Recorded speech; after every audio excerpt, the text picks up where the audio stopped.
Very, very funny. Brandon, Zakkai.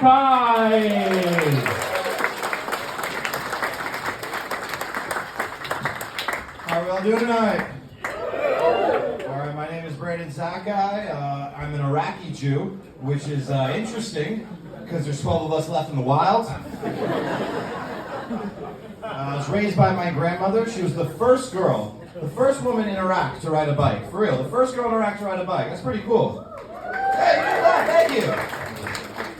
She was also the last girl in Iraq to ride a bike, so...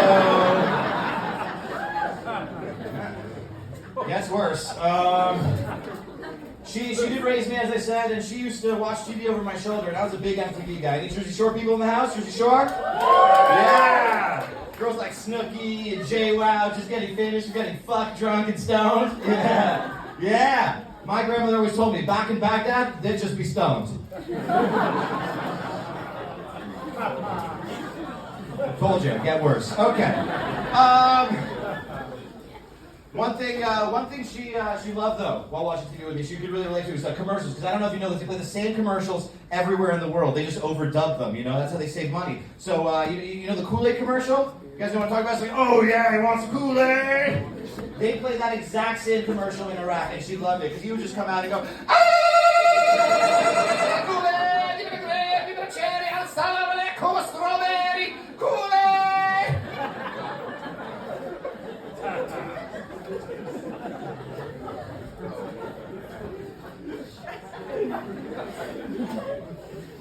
One thing she didn't understand though was pop music. They got nothing like pop music in Iraq. Could you imagine? Could you imagine the Backstreet Boys in Iraq?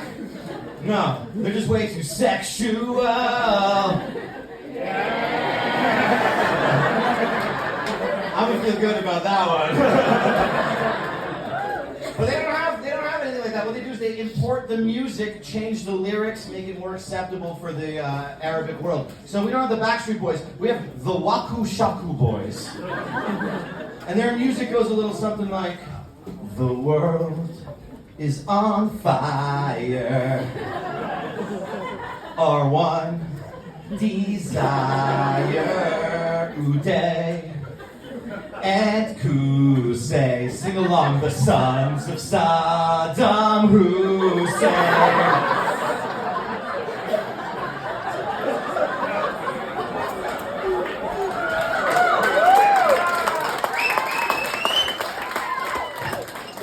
Thank you guys, thank you.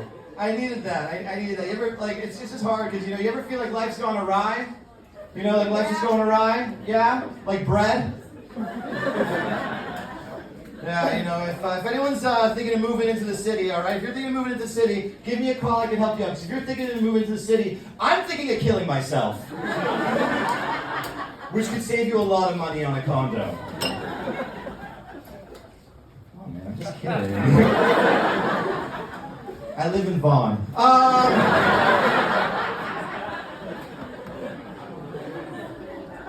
Yeah, I mentioned I was raised by my grandmother. My parents divorced at the worst possible time in human history. You know, the worst possible time in human history, my childhood.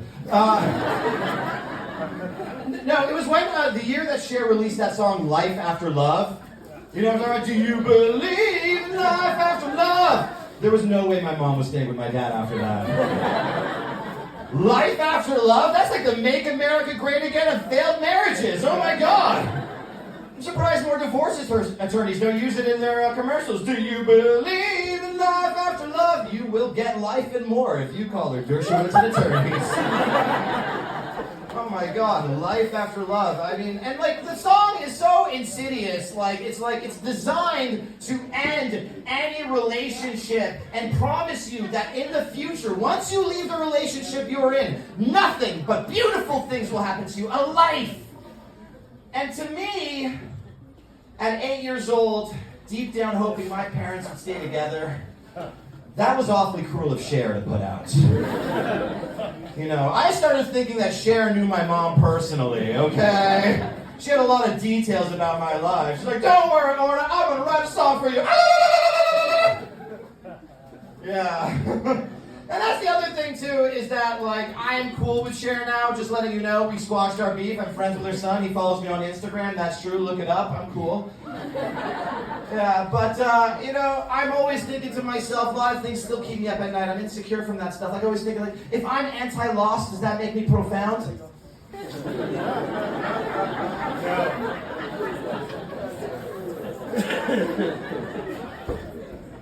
You didn't like that one, huh? Yeah, nothing's been going my way lately. I was at the park the other day trying to play frisbee with my dog. Didn't work. Turns out I never taught him frizz-a.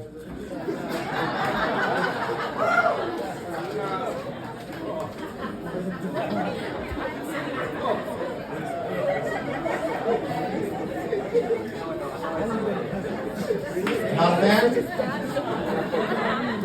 Typical. If something bad can go wrong, it will. That's Murphy's Law. You know what I'm talking about? Murphy's Law. I fucking hate that law. I prefer the law that if you hear words that sound like food, it makes you hungry. You know? Cole's Law.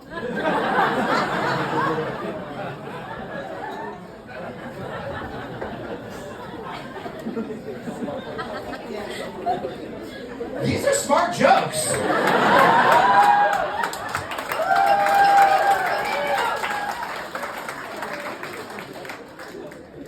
I'll tell you a little bit more about myself. My favorite movie growing up was Forrest Gump. Yeah, I like that movie. You guys like Forrest Gump? Oh, man, that's a good movie. That's a movie they can't make anymore. In 2023, you can't make a Forrest Gump anymore. He knows why.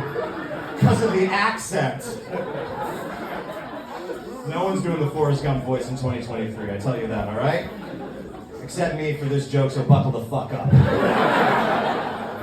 Forrest Gump's a movie that appeals to the baby boomer generation. You know, it's kind of covers everything in their lifetime. You know, and you have the Vietnam War, you have Watergate. You know, they love that movie. You can't do a Forrest Gump for my generation. There's no Gen X Forrest Gump. You know, how's that gonna go? Hi, Kurt Cobain. Here's my lucky shotgun. It's a dark movie. First scene of the movie. Hey, Jean-Benet Ramsey, let's play hide and seek. You're not fucking making it, dude. Instead of running across America, he just runs in that Boston Marathon and that cute boy trying to blow up. Zakkai Tsarnaev, I know. He follows me on Instagram too. I'm cool. And he gets it. Bro, last scene of the movie. Okay, you can fly on the plane. I like cutting boxes in the sky too.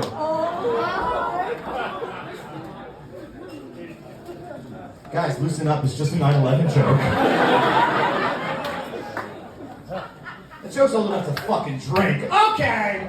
I'll tell you guys a little bit more about myself before I get the fuck out of here. Before I was a stand-up comic, I was a registered massage therapist. Yeah, can you believe that? Would any one of you feel comfortable walking into that room and seeing me there?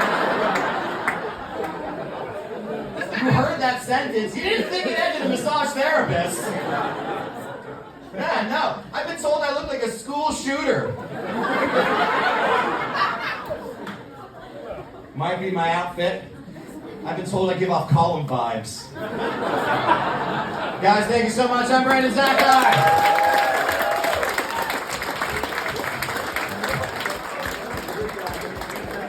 With the awkward handshake from all you people.